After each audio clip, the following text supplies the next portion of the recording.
You think I speak Prussian? Do I look like an inbred hog, sir? This review is brought to you by Netflix. So Amnesia, A Machine for Pigs finally comes out tomorrow, and despite being the second game in the Amnesia series, this one is not being done by the original developer, Frictional Games.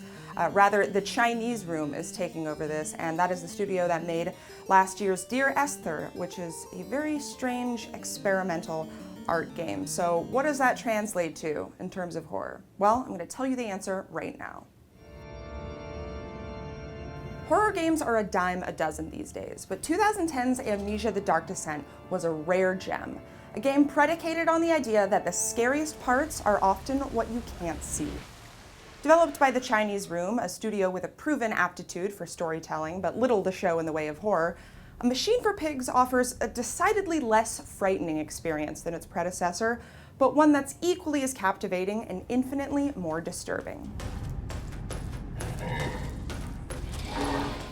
The game begins with you waking up alone in a castle, completely unaware of your surroundings and with no memory of the recent past.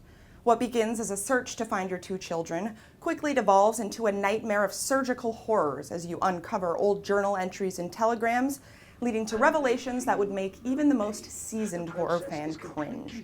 The turn of the century time period is pretty much the perfect backdrop for a creepy medical horror mystery. Massive Victorian-era set pieces house some profoundly discomforting imagery with a pervasive aura of creepiness that permeates every corner of the game, eventually culminating in a grand crescendo whose finale is as satisfying as it is visually spectacular. It's a world to be enthralled by and simultaneously disgusted with. A generally upsetting experience made even creepier by its ability to weave a truly nightmarish tale.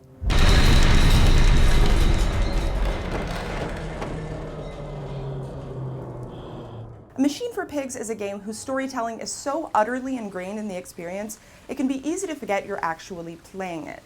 Gameplay mechanics were already scarce in the previous game, but they're even less noticeable here. The inventory system is gone, and the control scheme, which is already intended to put players at a disadvantage, is coupled with a character who possesses the motor skills roughly equivalent to that of a blind toddler. You'll be bumping into things and struggling to open doors, and that's precisely how the game wants you to feel. Frustrated, with no weapons or any real form of self-defense, your sole possession is a lantern, no longer requiring the player to find tinder boxes or lamp oil. The relationship between light and dark that was so essential to The Dark Descent is effectively eliminated because of this. But A Machine for Pigs is such a narrowly directed experience with so much else to offer players, I really can't foresee anyone being upset about that. Any decrease in tension is immediately made up for with a setting far creepier than anything in the previous game, and packed with enough intrigue and suspenseful moments to keep you on the edge of your seat for around 6 to 7 hours.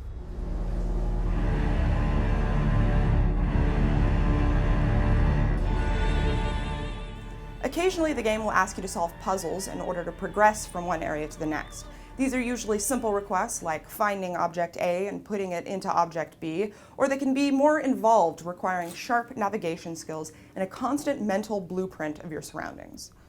Of course, the real challenge with puzzles is having to solve them under less than ideal conditions. The world in Amnesia is a dark one, and it comes with all the ominous noises and unsettling visuals you'd expect. Trees whistling in the wind, the sound of errant footsteps behind you, bloody chains hanging from the ceiling. And did I mention that there's pigs?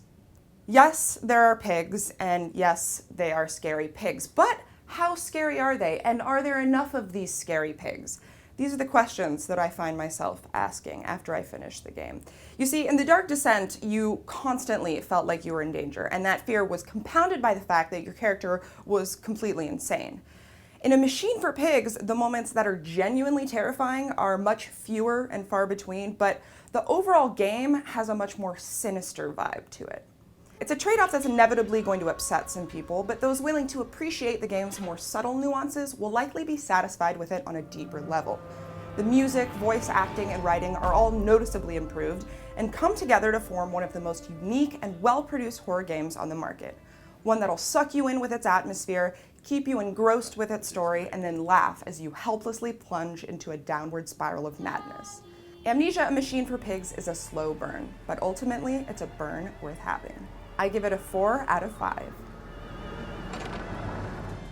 If you like this review and you want to see more, then why not support our sponsor, Netflix? With Netflix, you can stream your favorite TV episodes and movies right to your home in a cinch. All you need is an internet connection and a Netflix-enabled device, like a PC or Mac, a smartphone, or any video game console. For a limited time, you can grab a free trial and support the show by going to netflix.com/rev3games. So there's my review. I somehow seem to get stuck with all the horror games here at Rev3 Games, and you know what? I don't mind one bit, because this was great. This will be out tomorrow, September 10th, on PC, Mac, and Linux. It's going to cost $20, but if you pre-order it, if you decide you want the game, and you pre-order it before midnight tonight, you can get 20% off. So that sounds like something you like, then I recommend you do that, and once you get a chance to play it, come back here and let us know what you think.